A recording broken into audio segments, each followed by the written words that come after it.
안녕하세요. 테스트웍스의 한승규입니다. 챗 GPT를 통해 다들 거대 언어 모델, LLM에 대해서는 많이들 들어보셨을 것이라 생각합니다. 이따금 기존 모델의 성능을 능가했다 같은 발표가 들릴 때 여러분들은 도대체 어떤 기준으로 평가했는지 궁금하신 적은 없으셨나요? 오늘은 거대 언어 모델을 평가할 수 있는 다양한 방법들에 대해 말씀드리려고 합니다. 언어라는 것은 완전히 고정되어 있는 것이 아니라 다양한 형태로 변할 수 있기 때문에 평가 기준을 세우는 것이 매우 어렵습니다. 그래서일까요? 평가를 할 수 있는 방법이 한 가지가 아니라 정말 여러 가지가 있습니다. 하나하나씩 살펴보도록 하겠습니다. 먼저 기계적 평가에 관해 이야기해 보겠습니다. 여기서 기계적 평가라 함은 사람이 개입하지 않고 프로그램을 통해 자동으로 계산해낼 수 있는 점수를 말합니다. 어떻게 보면 가장 객관적이라고 볼 수도 있겠습니다만 또 반대로 허점이 많은 것도 사실입니다. 이번에는 총 6가지 기계적 평가 지표에 대해 소개드리겠습니다. 먼저 블루스코어입니다. 관련 연구를 해보신 분들은 많이 들어보셨을 것이라 생각합니다. 이 점수는 기계 번역의 품질을 수치화하여 측정하기 위해 개발된 평가법으로 Ng을 기반으로 합니다. 생성된 문장의 Ng이 정답 문장에 얼마나 존재하는지를 확인하는 것이죠. 분류 모델에 빗대서 모델이 내놓은 답 중 실제 정답이 어느 정도 있는지를 계산하는 프리시전이라고도 합니다. 원그램, 즉 유니그램만 사용하는 경우에는 단어가 사용된 순서 등을 전혀 고려하지 않는 등의 문제가 있기 때문에 보통은 4g까지 모두 계산한 후 이에 기하평균 값을 최종 점수로 사용합니다. 기계 번역과 같이 내용을 정확히 담아내야 하는 태스크에서는 문장의 길이가 정답 문장과 너무 차이가 많이 나면 높은 확률로 품질이 좋지 않습니다. 따라서 이를 방지하기 위한 보정이 포함되어 있습니다. 먼저 생성된 문장이 너무 긴 경우에는 사실 별도의 보정이 필요가 없습니다. 왜냐하면 생성된 문장에서 나타나는 Ngram 수가 너무 늘어나기 때문에 점수 계산의 분모 부분이 커져서 알아서 값이 낮게 나오기 때문입니다. 반대로 문장이 너무 짧은 경우에는 Ngram 계산에 아무런 페널티가 없기 때문에 별도로 브레비티 페널티를 마련하여 이를 곱해줍니다. 아주 복잡하진 않고요.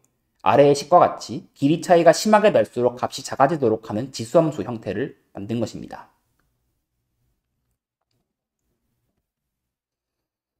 다음은 루즈 스코어입니다. 루즈는 크게 나누어 3가지 종류가 있습니다. 먼저 루즈 N은 정답 문장에서의 Ng이 생성된 문장에 얼마나 포함되어 있는지를 확인하는 Ngram 리콜입니다. 블루와는 다르게 텍스트 요약의 품질을 확인하는 것이기 때문에 정답 내용을 얼마나 온전하게 담아내고 있는지를 확인하는 리콜 지표가 사용되었습니다. 루즈 L은 위와는 많이 다른 방법으로 리콜과 프리시전을 구한 후 F 메저를 구하는 것으로 계산합니다. LCS란 최장 공통 부분 수열을 의미하는데 여기서 부분 수열이란 순서를 바꾸지 않고 요소의 일부를 빼기만 하여 만든 부분 수열을 말합니다. 예를 들어 A, C, B, A, D와 A, B, C, D라는 두 문자열이 있을 때 각각의 부분 수열 중 가장 긴 공통 부분 수열을 찾으면 A, B, D 혹은 A, C, D가 있을 것입니다. 어느 쪽이든 길이는 3입니다. 이 3을 트루 포지티브로 보고 각각 리콜과 프리시전을 계산합니다. 그 다음 F 메저를 계산하면 됩니다. 보통 요약문을 평가하는 경우 리콜이 더 중요하므로 베타 값을 크게 잡아 아래 ICS만 남기도록 하는 편입니다. 베타 값을 1로 두면 우리가 잘 아는 F1 스코어가 됩니다. 루즈 S는 L과 비슷하게 F 메저를 구하는 평가 방법입니다만 LCS 대신 스킵 바이그램을 이용한다는 차이점이 있습니다. 공통된 스킵 바이그램 개수를 트루 포지티브로 보고 점수를 계산하는 방식입니다.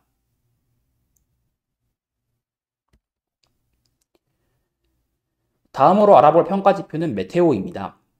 블루 스코어의 약점을 보완하기 위해 만들어진 평가 방법입니다. 문제점으로 지적한 대표적인 부분 중 하나는 기하 평균을 구하는 부분으로 N그램 중 하나라도 0점이 나오면 전체 결과가 0점이 나온다는 부분이었습니다. 그래서 여기서는 N그램을 사용하지 않고 청크라는 개념을 새로 도입합니다. 가장 먼저 유니그램 단위에서 리콜과 프리시전을 구하고 이 조합 평균 값을 구합니다. 단 이때 구할 때 프리시전에 높은 가중치를 주어 계산합니다. 여기서는 리콜과 프리시전의 가중치를 1대9로 하였습니다. 그 다음 아까 말했던 청크를 계산합니다. 청크를 계산하는 방법은 그렇게 어렵지 않습니다. 먼저 생성된 문장과 정답 문장에서 공통적으로 등장하는 유니그램, 즉 단어를 서로 짝지어줍니다. 같은 단어가 여러 번 나올 경우 이 짝지을 수 있는 방법이 여러 가지가 있을 수 있는데요. 여기서 가능하면 짝지어줄 때 서로 연속적으로 붙어있는 단어들은 짝지을 때도 이어서 붙여주는 것이 포인트입니다. 바로 이 연속적으로 붙어있는 부분을 청크라고 하고 이 청크의 개수가 가장 적도록 짝을 지어줍니다. 오른쪽 예시에서는 짝을 짓는 방법이 여러 가지가 있는데 그 중에서 6개로 만드는 방법과 3개로 만드는 방법이 표시되어 있습니다.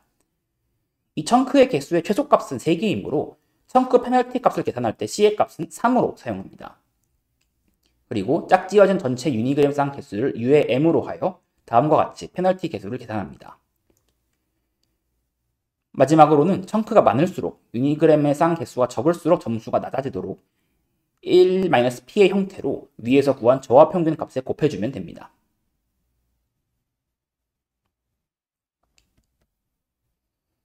지금까지는 생성된 문장을 그대로 사용하여 점수를 계산했는데 조금 다른 시도를 한 경우도 있습니다. 사전 학습된 버튼은 문맥을 파악하여 적절하게 인코딩을 해주는 좋은 언어 모델이므로 각 문장을 인코딩한 후 이 인코딩 값을 비교하는 방법을 고안한 것이 바로 버트 스코어입니다. 먼저 각각의 문장을 프리트레인드 버트로 인베딩하여 컨텍스처럴 인베딩을 구합니다. 그리고 각각 문장의 토큰들을 모두 쌍으로 읽고 코사인 유사도를 계산합니다. 그리고 이 유사도에 대해서 각각 리퀄, 프리시전, 그리고 F1 스코어를 계산합니다.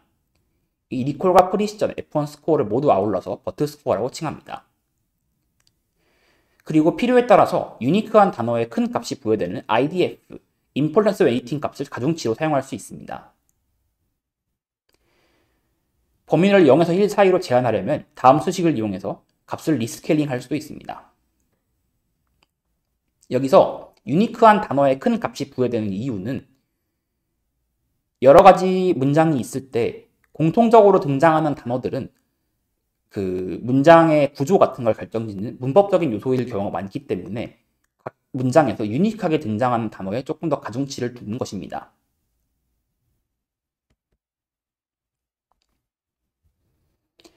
지금부터 소개해드릴 두 가지 평가 지표는 사진에 대한 묘사를 하는 멀티모달 모델, 이미지 캡처링 모델에서 사용된 평가 지표입니다. 앞서 소개해드린 평가 지표에서도 물론 가능하긴 하지만 여기서 특히 강조되는 부분은 정답 문장이 여러 개라는 점입니다. 사진을 묘사하는 과제 특성상 정답 문장이 하나가 있기보다는 약간씩 표현 방법이 다른 여러 문장이 있는 경우가 보통입니다. 그래서 많은 경우 한 사진에 대해 5개 문장 정도를 준비하는데요. 여기서 사이다를 제안한 저자들은 일단 이 5문장이 부족하다고 생각했는지 한 사진에 무려 50개나 되는 설명문을 준비했다고 합니다. 아무튼 그렇게 해서 정답 문장들을 준비한 다음 사이더 값을 계산하기 위해서는 단어 빈도, 영문서 빈도, TF-IDF를 계산합니다. 자세한 수식은 생략했습니다만 개념만 보면 그렇게 어렵지 않습니다. 여기서 문서라고 하는 부분은 실제 이미지 캡처닝 과제에서는 정답 문장을 하나씩 가리킨다고 보면 되겠습니다. 먼저 TF는 하나의 문서 안에서 특정 단어가 등장한 횟수를 가리킵니다. 하나의 문서 안에서 등장한 횟수만을 셈으로 각 문서에 대해서 구해줘야 합니다. IDF는 조금 다르게 이 단어가 등장한 문서의 개수를 구합니다. 한 문장 안에서 같은 단어가 여러 번 반복된다면 이는 해당 사진을 묘사하는 중요한 키워드일 가능성이 높다고 본 것입니다. 따라서 여러 번 등장할수록 점수가 높아지도록 그 수를 그대로 둡니다. 반대로 IDF의 경우 어떤 단어가 여기저기에서 많이 나타난다면 이는 특정한 물체나 현상보다는 조사와 같이 문법상 필요해서 들어간 단어의 확률이 높습니다. 따라서 문서의 수를 구하고 거기에 역수를 취합니다. 또한 역수를 취했을 때 값이 너무 커지는 것을 방지하기 위해 로그도 한 번 더 취해줍니다. 이 작업을 n그램 단위에서 수행하고 값들을 벡터로 합친 다음 코사인 유사도를 구해줍니다. 이 n그램에서 n을 1부터 3 혹은 4까지 반복한 후 가중치의 평균을 내면 이것이 최종 사이다 점수가 됩니다.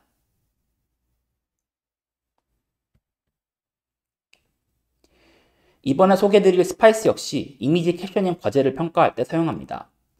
지금까지 대부분의 지표들은 다 n그램을 기반으로 하는데요. 이 지표를 개발한 연구진은 여기에 큰 허점이 있다고 지적했습니다.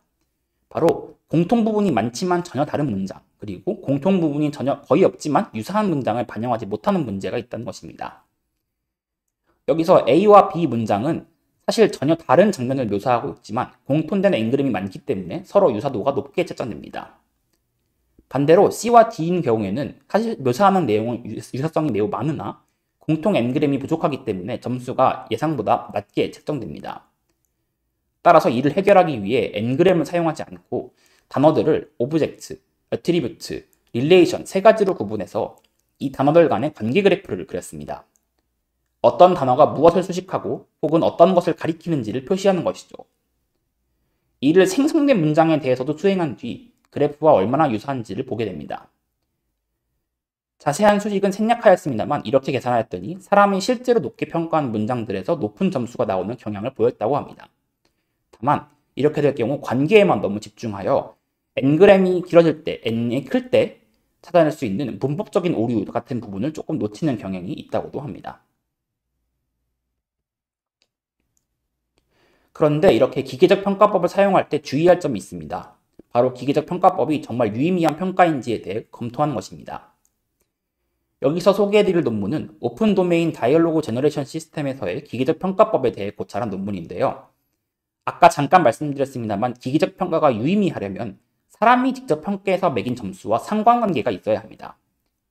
예를 들어서 가운데 있는 그래프처럼 서로 다른 그룹의 사람들에게 각각 평가를 하게 하고 이를 그래프에 표시하면 오른쪽 위로 이어지는 선형에 가까운 모양이 나타납니다. 이 경우 상관관계가 굉장히 높다고 할 수 있죠. 또한 평가가 유의미하려면 모든 문장에 대해 평가가 이루어져야 합니다.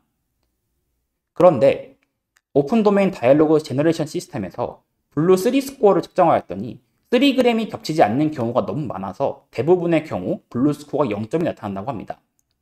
이렇게 되면 모든 문장에 대해 평가가 제대로 이루어지지 않았다고 볼 수 있죠. 따라서 블루 스코어를 사용할 때 이런 부분을 주의해야 한다고 경고합니다. 또한 앞에서 살펴본 블루, 루지, 메테오는 실제로 사람이 평가한 점수와 그렇게 유의미한 상관관계를 보이지 않았다는 점도 문제의 하나로 꼽습니다. 사람이 보기엔 괜찮은 문장이지만 기계적 평가 지표는 낮은 경우가 많았고 반대로 기계적 평가 지표는 높지만 사람이 봤을 때는 말도 안 되는 문장인 경우도 많았다고 합니다. 왼쪽에서부터 블루2, 루지 스코어, 메테오 스코어와 사람이 직접 평가한 점수를 비교한 그래프인데요. 보시다시피 앞에처럼 깨끗한 선형 모양이 나타나는 게 아니라 뭔가 추세가 보이지 않고 여기저기 흩어져 있는 모양을 볼 수 있습니다. 따라서 이런 경우 유의미한 상관관계를 보이지 않는다고 할 수 있습니다. 따라서 기계적 평가법은 평가를 하는 방법은 매우 간단하지만 그에 따라 트레이드오프로 그 사람이 실제로 원하는 문장과 비슷할지에 대해서는 조금 생각해 볼 필요가 있다는 것이 이 논문의 요지입니다. 여러분들께서도 기계적 평가 방법을 선택할 때 이런 부분에 대해 충분히 고려할 필요가 있어 보입니다. 다음으로 살펴볼 평가 방법은 벤치마크를 이용한 평가입니다. 벤치마크라는 말은 여러분의 컴퓨터나 스마트폰 등의 성능을 테스트하기 위해 실행시키는 프로그램을 가리킬 때도 사용하는데요. 비슷하게 언어 모델에서도 벤치마크를 이용해 모델을 평가할 수 있습니다. 언어 모델에서의 벤치마크를 이용한 평가란 다양한 상황의 데이터셋을 준비하고 모델이 이 문제를 읽고 내놓는 답을 평가하는 방법입니다. 공정한 평가를 위해서 대부분의 실제 평가용 데이터는 별도로 분리되어 있거나 혹은 상황에 따라 아예 비공개되어 있기도 합니다. 즉, 자연 상태의 모델을 그대로 평가한다기보다는 어떤 특정한 목적을 가지고 파인튠드된 후의 성능을 평가하는 것에 가깝습니다. 이 벤치마크를 이용한 평가에서 제출하거나 채점하는 방법은 벤치마크에 따라 다릅니다. 예를 들어 허깅 페이스의 어토 토크나이저 혹은 오토 모델로 불러올 수 있는 모델 체크 포인트를 제출하는 방법이 있는가 하면 자체적으로 마련한 클래스의 형태에 맞추어서 모델의 입출력을 불러올 수 있도록 하게 메소드를 작성하게 하는 경우도 있습니다. 그리고 이렇게 리더보드 형태로 된 벤치마크의 경우 채점의 객관성을 위해서 문장 생성형 태스크도 직접 모델이 생성하게 하기보다는 객관식 형태로 좋은 문장을 골라내는 형식의 문항이 사용되곤 합니다. 먼저 해외에 공개되어 있는 다양한 공개 벤치마크 데이터입니다. 글루와 스퍼글루라는 데이터셋도 있는데요. 이것은 자연어 이해 태스크들을 모아놓은 벤치마크 셋입니다. 특히 슈퍼글루의 경우에는 글루에 비해서 더 긴 텍스트와 더 깊은 사고 능력을 요구하는 문제들로 구성되어 있습니다. MMLU는 라지 랭귀지 모델이 내재하고 있는 사전 지식의 양을 평가하는 데이터셋입니다.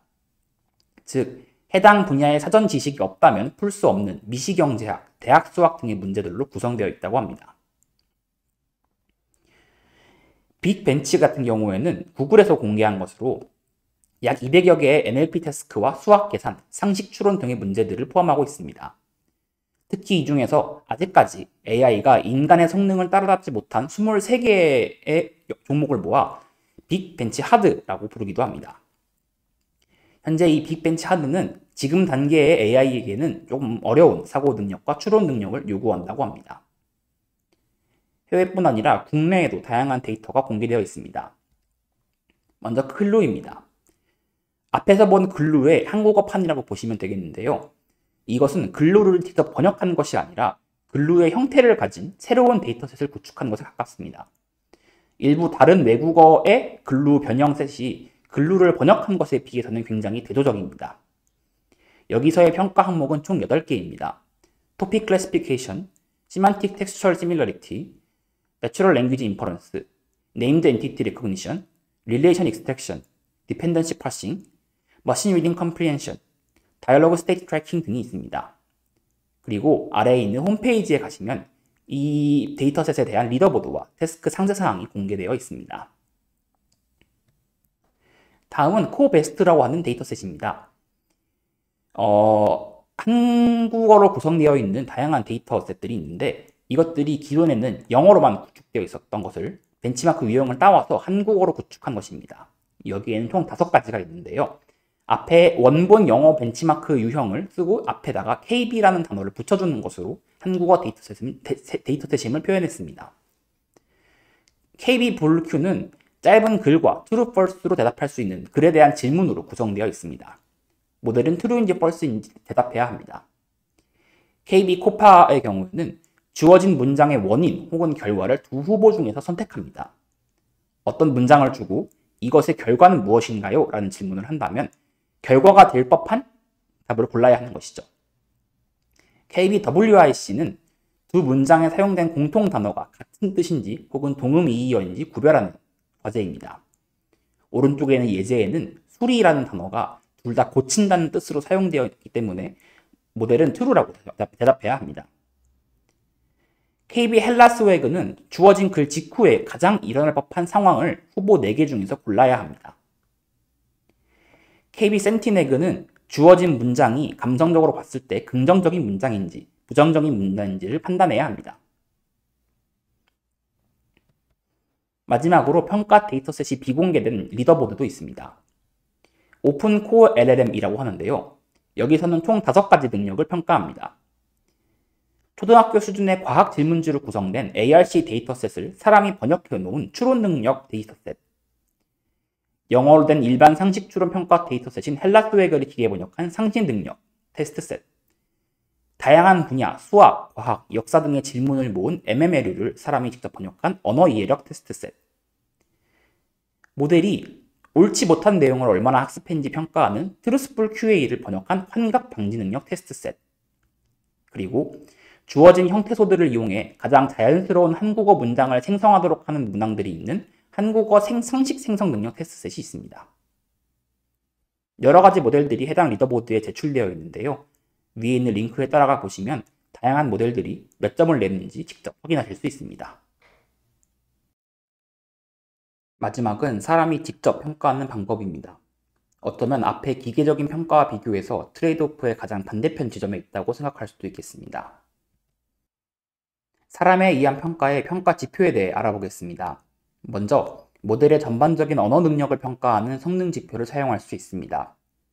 정확성, 요청한 내용이 모두 포함되어 있는지 확인. 유창성, 모델이 작성한 문장에 문법적인 오류는 없는지, 표현이 어색하지 않은지 확인. 이 경우 문법적 정확성이 별도의 지표로 분리되는 경우도 있습니다.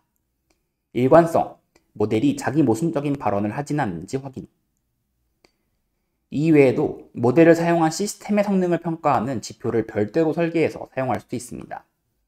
이 경우 전체 시스템의 목적에 따라서 평가 지표를 매번 적절하게 세워줘야 합니다. 예를 들어 스피치 투 텍스트로 회의 요약문을 자동으로 작성해주는 시스템이 있다고 해봅시다. 이 경우 사용할 수 있는 성능평가 지표로는 다음과 같은 예시를 들 수 있습니다. 회의록의 형식, 날짜, 주제, 주요 키워드 등을 잘 지켰는가? 대표 키워드는 적절하게 추출되었는가? 발언자는 명확하게 구분하였는가? 가 같은 성능평가 지표를 들 수 있습니다. 시스템이 달라진다면 이와 같은 똑같은 지표를 사용하는 것이 아니라 해당 시스템에 알맞는 평가 지표를 다시 설계해 주어야 합니다. 또한 평가 같은 경우 평가자의 신뢰도 설정하는 것도 필요한 경우가 있습니다. 경우에 따라서 관련 분야의 전문가로 평가자를 구성할 필요가 있는데요. 예를 들어 어떤 논문의 경우에는 그 모델의 평가를 하기 위해서 관련 학과, 국문 혹은 언어학의 학사 이상 소지자들을 대상으로 평가를 진행한 적도 있습니다. 사람에 의한 평가는 이렇게 구체적인 예시를 들 수 없는 경우가 많고 대부분 그때그때 상황에 맞춰서 해야 하는 경우가 많습니다. 지금까지 초거대 언어 모델, LLM을 평가하는 다양한 방법에 대해 알아보았습니다. 필요에 따라 혹은 동원 가능한 인력에 따라 굉장히 많은 평가 방법이 있었죠. 여러분들이 직접 만든 LLM을 논문 등에서 평가할 때도 앞에서 살펴본 다양한 평가 지표들을 종합적으로 사용하여 평가할 수 있었으면 좋겠습니다. 시청해주셔서 감사합니다.